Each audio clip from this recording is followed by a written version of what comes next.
वाहिगुरु जी का खालसा वाहिगुरु जी की फतेह। जिस प्रसाद करे पुन गोदान मन अठ पैर कर तिसका ध्यान। जिस प्रसाद तुम आचार व्यवहारी जिस प्रभु को सास चितारी।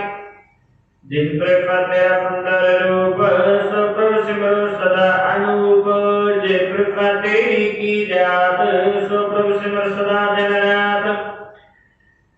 जिस प्रसाद तेरी पत रहे गुर प्रसाद नानक जस कह।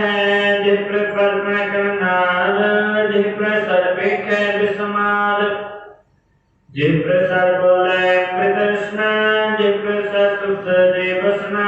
जिस प्रसाद हस्त कर दल है जिस प्रसाद संपूर्ण फल है।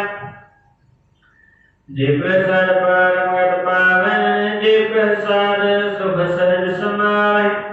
ऐसा प्रभु त्यागे अमृत कट लागो गुर प्रसाद नानक मन जागो। वाहिगुरु जी का खालसा वाहिगुरु जी की फतेह। जेता जियो पिंड सब तेरा तुम ऊंच ठाकुर ऊंच भगवान।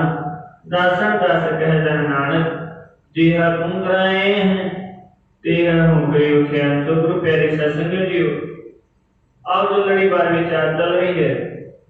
लड़ीवार धन गुरु अर्जन देव जी की मुबारक रचना का उच्चारण किया है। गोड़ी सुखमनी की बाणी की सरलेख हेठ 6वीं अष्टपदी का 5वां ते 6वां पदा है जी, जो कि धन गुरु ग्रंथ साहिब के मुबारक अंग 270 अंग से सुशोभित है। जिन्हें प्रसाद करे पुन गोदान आप कल भी शब्द किया सी। जिन्हें प्रसाद पाप जिसकी कृपा दे नाल जिहदी कृपा दे नाल असीं खांदे पींदे उठदे बहदे हां। सतगुरु बख्शिश कर रहे हैं कितने इंज हो गए जिवें किसी को चीज उधारी ले लईए ते देनी याद भुल जाए। सानू चीज़ां अपनियां लैनियां याद है पर चीज देनी वापसी याद ना रहे ते माफ करना। दुनियावी तल ते ऐसा कदे कदे हो सकता है पर अध्यात्मिक तल ते मनुख सदा ही हमेशा करता है, हमेशा ही हमें करता है। कोई होवे दात प्यारी है पर दातारा प्यारा नहीं है, दाता मंडन वाला प्यारा नहीं है। पता भी है दद्दा दाता एक है सबको देवन वाला। इसलिए कहते ने जिस प्रसाद करे पुन गोदान। कहते भाई जिसकी कृपा दे नाल तू चंगा दान पुन करदा है। भाव जिसके ज्ञान दे नाल तू दुनियावी काम कार करदा है। जिसके बख्शे हुए पंचभूत शरीर को यूज करके दान पुन भी करदा है। अमन आठ पहर कर तिसका ध्यान। हे भाई जेड़ियां दातां दान करना क्योंकि दातां असीं नाल लैके नहीं आए हैं। इस संसार ने दित्तियां कुदरत ने दित्तियां ने सानूं निरंकार ने दित्तियां ने असीं नहीं लैके आए। क्योंकि असीं उस चीज का मान करिए जिहड़ी चीज साडी सदैवी काल लई है या कह लईए जिहड़ी असीं नाल लैके आए ते नाल ले जावांगे। कहते बंदा है ना बच्चे के रूप दे विच ते एक साफ पेपर की तरह है, कागज साफ कागज की तरह है। हाँ उस कागज को गंदगी से डुबोना है या एज इट इज साफ का साफ रखना है, ये साडे ते डिपेंड है। इसलिए कहते हैं जिहड़ी बख्शिश कीतियां होईयां दातां नाल दान पुण्य करदा है। कहते भाई उस निरंकार नूं अठे पैर याद करना कर, उसका ध्यान करना कर। जिह प्रसाद तू आचार व्यवहारी जिसकी कृपा के नाल तू दुनियावी काम कर रहे हैं। आचार व्यवहारी भाव व्यवहार कर रहे हैं। उठना बैठना बोलना संगत कर रहे हैं। कहते भाई तिस प्रभु का सास चितारी उस परमात्मा नूं श्वास श्वास करके याद कर। क्योंकि दाता असी स्वास स्वास करके याद करते हैं, पर दाते नूं कदे नहीं याद करते। किसी ने कोई गल कही होवे ना चुकवी सानू, वो सानू याद रह जाती है क्योंकि वो मन नूं छू जाती है। पर जिहड़ी सतगुरु ने गल कही है वो तो साडे नेड़े तेड़े नहीं, किते याद ही नहीं रहती। यही कहते ने कहते भाई जिहदी कृपा दे नाल दुनियावी काम कार कर रहे हैं, जिहदी बख्शिश दे नाल तू ये सारे कह लिए कार व्यवहार भी कर रहे हैं, उसको ध्यान कर। क्योंकि माफ करना कोई कह रहे शायद कि मेरी मेहनत एक अलग विषय है, मेहनत करनी ते मेहनत करके कोई कामकार मिल जाना ते चंगे ओहदे ते सुभाएमान हो जाना, विराजमान हो जाना। पर जे को ओहदे दा मान जा लवे भी मैं मेहनत दे नाल हासिल कीता ते माफ करना राओ रंग कर डारई, राजे नूं भिखारी बना के मार देंदा, ऐसा वो कौतुकहार है। इसलिए मान मेरे पाशा कहते ने मत तू मान करे जे हों किछे जानदा, मन होए निमाना रहो। हे मेरे मना जे कोई दुनियावी काम की नॉलेज है, दुनियावी ओहदा है, ओहदा किते मान ना करी, निमाना होके रही। माफ करना मेरे वर्गे भी माड़ा ने कोई दो पैसे मिल जाते हैं तो मान करता ही नहीं छड़ता जी मैं की कमाई की। माफ करना गुरु कहते बाणी कहती है कहती भाई जिसने तेन ये कार विहार कोशिश की ने उन्होंने श्वास श्वास करके ध्यान कर, चितारी पग चेते रखना कर। जिह प्रसाद तेरा सुंदर रूप, जिसकी कृपा के नाल तेन सोहना सुनखा स्वरूप मिले है, पंचभूत शरीर मिले, सो प्रभ सिमर सदा अनूप। इसलिए कहते उस परमात्मा सदा सिमर,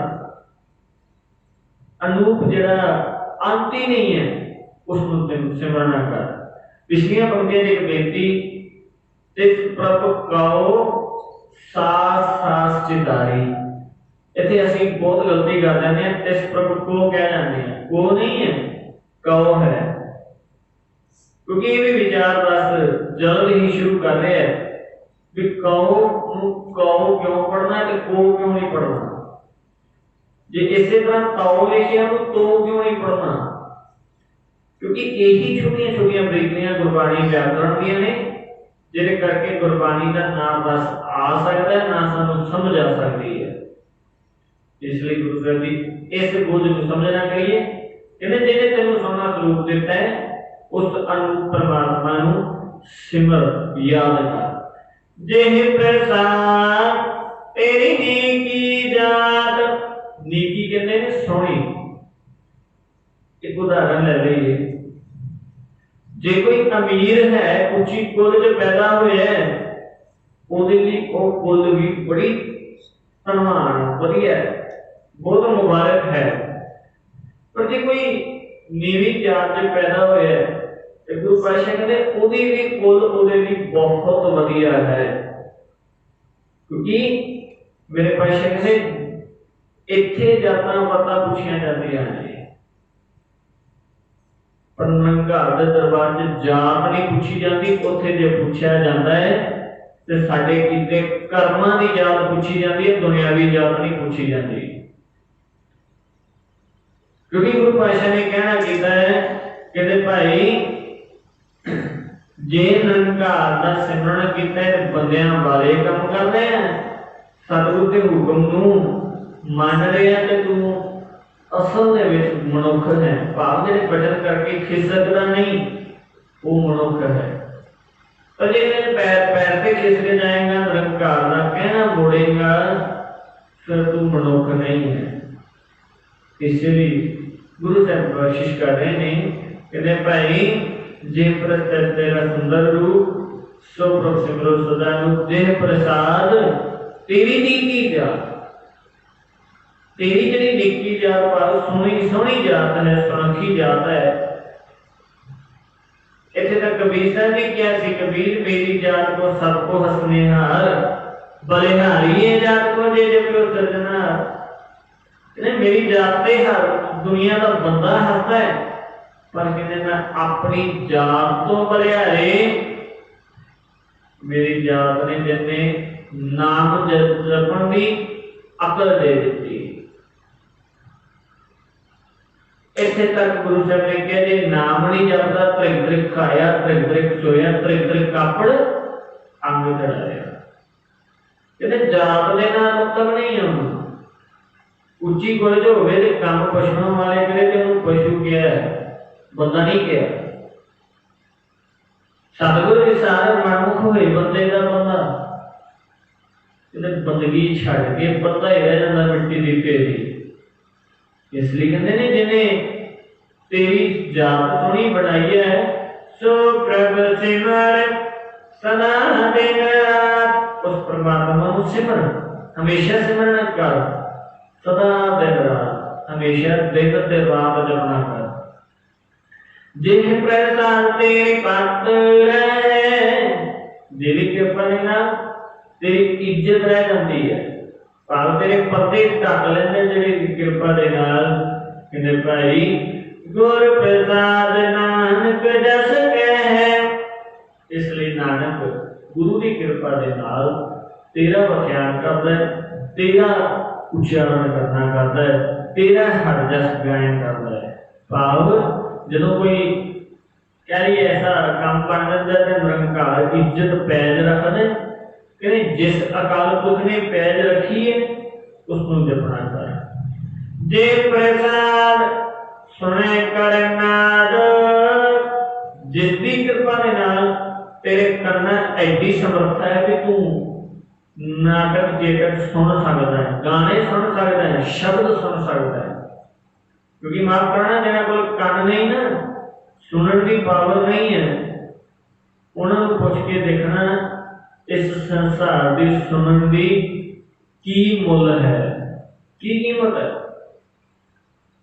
क्योंकि किसी की हियरिंग पावर घट जाए, सुनने की क्षमता घट जाए, उन्होंने अजकल डिजिटल मशीन ला दी जांदियां ने, पर वो मशीन जैनुअन काम नहीं करदियां। जब तक मशीन गाने तो लगी रहेगी सुनता रहेगा प्रॉपरली, पर जे किधर मशीन हट गई सुनना बंद। इस तरह गुरु साहब कहते ने, कहते भाई जिन्हें एडी समर्था दी है सुनने की, उसको त्याग। ये भी एक समर्था है जे प्रसाद सुने करना, जिहदी कृपा दे नाल कन्ना की समर्था है सुनने की। जिह प्रसाद पे खैर समान, जिहदी कृपा दे नाल तेरी अखां दे विच रोशनी है, भाव इस संसार नूं तकण दी समर्था है, उसनूं जप। जिह प्रसाद बोले अमृत रसना, जिसकी कृपा दे नाल तेनूं सोहनी रसना मिली है। क्योंकि कईयां नूं कन्नां दी पावर नहीं मिलती, कईयां नूं अखां दी पावर देखण दी नहीं मिलती, या कोई दुनियावी घटना करके विसर जाती है, तो किसी की रसना की पावर हीन हो जाती है। पर कहते जे तेनूं सब कुछ मिले है, कहते रसना के नाल उस अमृत परमात्मा के मिठे वचन बोलता है। जे प्रसाद सुख सहजे बसना, जिसकी कृपा के नाल मखमल गडेलियां ते सौंदा है, बड़ी सोहनी नींद आती है। ते माफ करना कई ऐसे भी ने जिन्होंने बेचारियां नूं एक चादर तक नसीब नहीं होंदी सोण लई, धरती ते लेटनी पा के सो जाते हैं। ऐसे भी रूहां, ऐसे भी मनुख हैं। पर गुरु पैसे कहते जे तेनू दिता है शुकराना कर, मान ना कर। मत तू मान करे जे वो किस जानता, तेरे मत मान कर रही किते, क्योंकि ये जरा सुख है, चैन है, ये एक दिन खुश जाएगा, कागज जो गल जाएगा। राम सिमर कुछ आएगा, मन पापी जीरा लोभ करते हैं, आजकल उठ जाएगा। कहते बेईमान मन है, मान करता है, मान ना करी, क्योंकि मान ने ही सारी कायनात को खा रखा है। गुरु पातशाह बख्शिश कर रहे हैं, कहते भाई जिसकी कृपा दे नाल सुख मनदा है ओनू सिमरन कर, जे प्रसाद हस्त कर तले, जिहदी कृपा दे नाल हस्त भाव ये जिहड़े हथ ते बख्शिश कीते ने कामकार करन वास्ते, ते कईयां नूं तां ये हथ भी नहीं मिलदे। कहते तेरे को हाथ प्रॉपर ने ते ओदी बख्शिश दे नाल ओदी सेवा कर, गरीब गुरबियां दी सेवा कर, लोड़वंदां दी सहायता कर, कहते इस हत्थां नूं भी सफला कर लै। जिह प्रसाद संपूर्ण फल, जिसकी कृपा दे नाल संपूर्ण फल है, मुकम्मल तौर पे कह लिए परिवार दे सुखी वसना है, उसनूं सिमरन। जे प्रसाद परमगत पावे, जिसकी कृपा दे नाल परमगत पाव परम अवस्था मन टिकाऊ जाए, मन सहज अवस्था जाए, इहदे उस निरंकार नूं जा। जे प्रसाद सुख सहज समावे, इहदे जिसकी कृपा दे नाल अपने मुੱਢ कदीमां नाल जुड़े भाव अपने मूल की पछाण कर लई है, उस निरंकार नूं जप। ऐसा प्रभु त्याग अमृत लागो, इस तरह का परमात्मा त्याग के कहते होर किथे लग्या फिरदा है। कहते अकाल पुरख नूं छड्ड के जिन्हें ये गृहस्थी दित्ती है, परिवार दिता है, तेनों हथ पैर दिते ने, उन्होंने छड्ड के होर अजाई जिंदगी गवा रहे हैं। क्योंकि माफ करना साधक मनुख भी कई बार कर जाता है, कई बार गुरमुख भी नहीं करता। क्यों? क्योंकि साधक ये जिहड़े कन ने, ये जिहड़ियां अखां ने, ये जिहड़ी रसना है, इसनूं सतगुरु की सेवा च, कायनात की सेवा च लगा देता है। कई बार मेरे वर्गा सुनने वर्गा वाला भी, गुरु की वडियाई करने वाला भी कई बार सेवा नहीं करता। गुरु पातशाह कहते ने, कहते जे घट्टो घट हथ दिते ने उहदे नाल किसी की सहायता करते, जे कन दिते ने उहदे नाल गुरु की गल समझ के दान पुण्य भी कर, ते जे तेनूं अखां दित्तियां ने इस दे नाल किसी का चंगा तकना कर, ते जे तेनूं रसना दित्ती है इस रसना नाल चंगे वचन बोल के किसी गरीब की, किसी लोड़वंद की सहायता कर दे, किसी मजलूम की रक्षा करनी कर। क्योंकि यही जे पंज ज्ञान इंद्रिय मनुख सही वरतों करने लग जाए, चाहे वो साधक है, चाहे वो गुरमुख है, चाहे मनमुख है, तर जाएगा। पर जो एक ज्ञान इंद्रिय की सही वरतों करनी आ गई तो माफ करना 99% मेरे वर्गे ऐसे ने जिन्होंने अपने ज्ञान इंद्रिय की वरतों करनी नहीं आई, दुर्वरतों करते हैं। कन्ना दे नाल गलत सुनते हैं, अखां दे नाल गलत तकते हैं, रसना दे नाल गलत बोलते हैं, ते मेरे पातशाह कहते हत्थां नाल गलत करता है। 99% सानू यही नहीं पता गुरु ने समझाया की है। ते माफ करना जेड़े बंदे नूं इस चीज दी नहीं समझ आई कि उन्हें गुरबाणी नहीं पढ़ी, बेस पॉइंट आनंद साहब हर एक चीज का जवाब देता है। ये शरीरा मेरे हाथों में जो धरी हर बिन अवर न देखो कोई, हर बिन अवर न देखो कोई, नदरी हरने हाले ऐसे तक है ये नेत्रों मेरे हाथों में जो धरी हर बिन अवर न देखो कोई, ये सर्वो मेरे और साचा सुनाई न पठाई, साचा सुनाई न पठाई, शरीर लाए सुनो सतवाणी।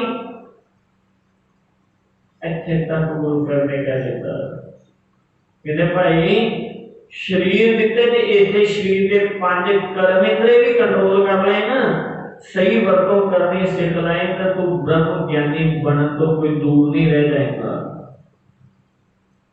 क्योंकि कलयुग दे विच यही पांच ज्ञान इंद्रिय ते ये पांच चोर बस करन दी खेड है, इस तो बाद दी खेड कोई नहीं है।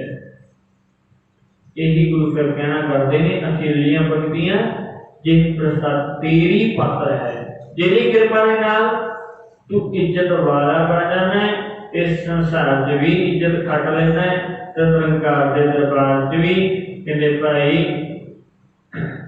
जिह प्रसाद ऐसा प्रभ त्याग अमल कर लागो। इस तरह का परमात्मा छड़ के गुरु छड़ के होर अजाई ना जिंदगी गवा। गुर प्रसाद नानक मन जागो। गुर प्रसाद कहते गुरु की कृपा के नाल ये मन नूं जगाना कर। गुरु की बख्शिश प्राप्त करके इस मन नूं जगा के गुरु के नाल एक मित करना कर। क्योंकि गुरु की बाणी ने कहना कीता है जाग लिहो मना जाग लिहो कहा गाफल सोया जो भी उपजा संग ही सो भी संग ना होया।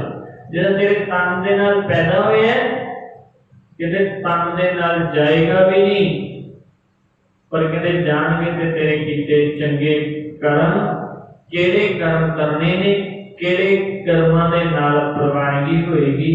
अज गुरु अर्जन देव जी ने बड़े प्यारे लफ्ज़ां समझाना कीता है। कहते उसनूं त्याग ना उसनूं सिमरन कर उसकी बख्शिश नूं याद कर जिन्हें तेनों सारियां दातां दित्तियां ने। जिन्हों चंगा परिवार जिसने चंगा घर बार दिता ते माफ करना।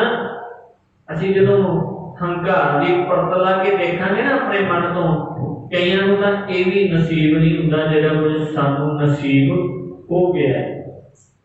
कईयां नूं धी पुत नहीं मिलते कईयां नूं धन दौलत नहीं मिलती कईयां नूं ऐशो आराम नहीं मिलता ते कईयां नूं मेरे वर्गे जिन्हां कोल पैसा भी है उन्हां नूं सुख दी नींद भी नहीं कई बारी मिलती।